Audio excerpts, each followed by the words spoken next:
আসসালামু আলাইকুম। আশা করি সবাই ভালো আছেন।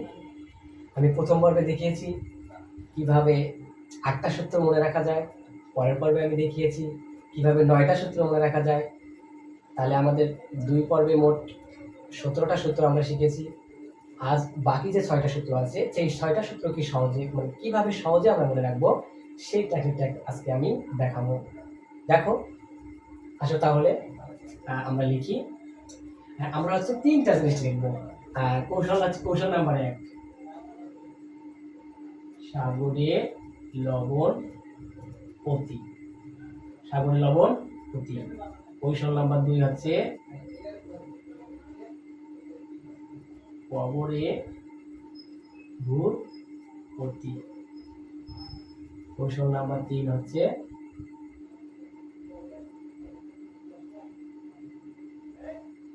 টেরা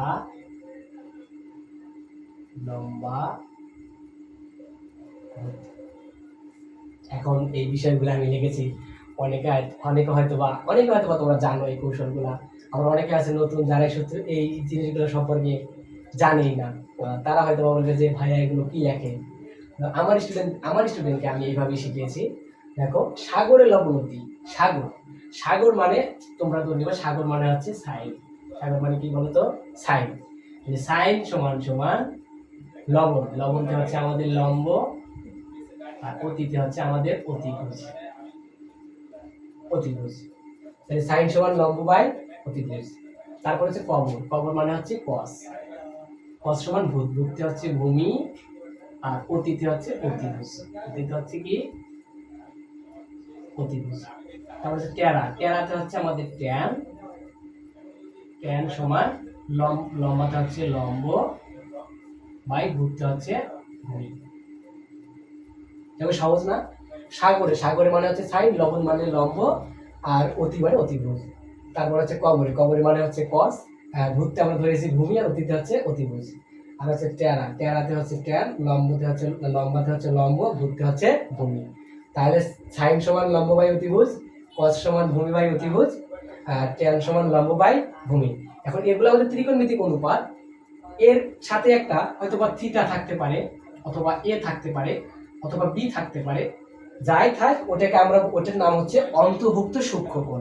যেমন হচ্ছে আমি একটু জিনিসটা দেখাই। Sine theta. তাহলে সাইন থিটা সমান সমান কি হবে? যদি বলে সাইন থিটা সমান কি, তাহলে সাইন থিটা সমান আমাদের হচ্ছে লম্ব বাই অতিভুজ।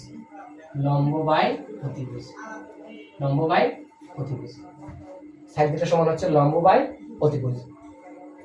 অথবা যদি সাইনে থাকে তাহলে এটা মূলত আমাদের হচ্ছে অন্তর্ভুক্ত সূক্ষ্মকোণ।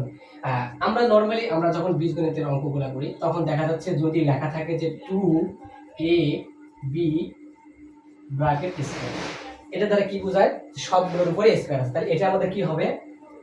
2 2 গুণ 4, এর উপরে স্কয়ার, বির উপরে স্কয়ার। এটা হবে নরমালি, এটা হবে কিনা? তাহলে 4 স্কয়ার বি স্কয়ার। কিন্তু আমরা যখন ত্রিকোণমিতির অঙ্কগুলো করব তখন যদি এরকম থাকে যে হচ্ছে সাইন এ ব্র্যাকেট দিয়ে মনে করে স্কয়ার, এই অঙ্কের বেলায় আমাদের হচ্ছে এই অঙ্কের সময় আমাদের সাইন স্কয়ার হবে আর এর উপরে স্কয়ার হবে না। কি কারণে হবে না? এটা হচ্ছে আমাদের অন্তর্ভুক্ত সূক্ষ্মকোণ। এই কারণে হচ্ছে এর উপরে কখনো স্কয়ার হবে না। যদি মনে করো cos থিটা তার উপরে হচ্ছে স্কয়ার আছে, এটা কখনো এইভাবে হবে না। cos থিটা আবার থিটা স্কয়ার, এটা কখনো হবে না। cos স্কয়ার থিটা অন্তর্ভুক্ত সূক্ষ্মকোণ। আমি এটা সম্পর্কে ভিডিও দেব আপনাদের, তখন আপনাদের হয়তো ক্লিয়ার হবে বিষয়টা। তাহলে এটা দেখো, আমরা আপনাদের যে সূত্রগুলা টেকনিকগুলো শিখতেছি সেটা দেখো। 3টা সূত্র হয়ে গেছে আমাদের, আর 3টা সূত্র দরকার।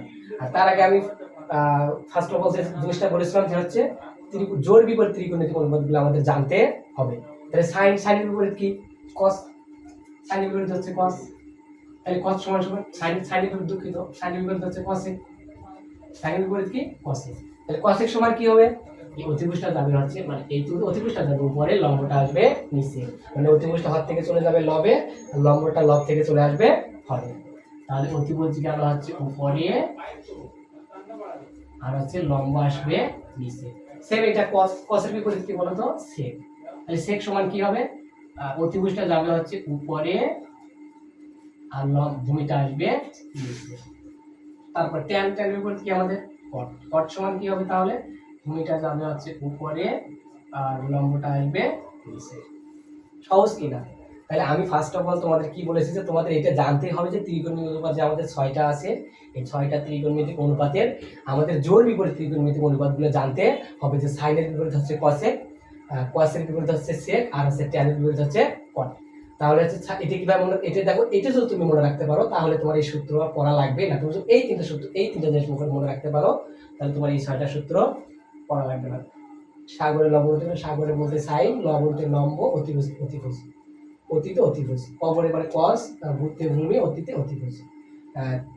তারপরে ট্যান, ট্যানাতে হচ্ছে ট্যান, লম্বাতে হচ্ছে লম্ব, ভূতে হচ্ছে ভূমি। জাস্ট এটা মনে রাখবা তাহলে হয়ে গেল। তারপরে জোর বিপরীত বিপরীত ত্রিকোণমিতিক অনুপাতটা লিখবা, লেখার পরে হরটা দিবা লবে, লবটা দিবা হরে। এইভাবে তোমরা খুব সহজেই এই 6টা সূত্র মনে রাখতে পারো। দেখো তোমাদের ত্রিকোণমিতি 9.1 এর প্রথম 2 নাম্বার থেকে 5 নাম্বার পর্যন্ত যে অঙ্ক কয়টা আছে, সব কয়টা অঙ্কর মধ্যে তোমাদের মোটামুটি এই সূত্রগুলো লাগবে, এই সূত্রগুলো লাগবে। তাহলে তোমাদের অবশ্যই এই সূত্রগুলো জানতে হবে। আশা করি ক্লাসটা তোমাদের অনেক ভালো লেগেছে। আর যারা আগে থেকেই জানো তারা তো জানোই, আর যারা নতুন, যারা জানো না তারা হয়তো নতুন জানলা। তোমরা যদি এই 3টা জিনিস খুব সুন্দরভাবে মনে রাখতে পারো তাহলে তোমার এই 6টা সূত্র খুব ইজিলি ভাবে তুমি মনে রাখতে পারবা। আজকে এই পর্যন্ত, সবাই ভালো থাকবেন, ধন্যবাদ।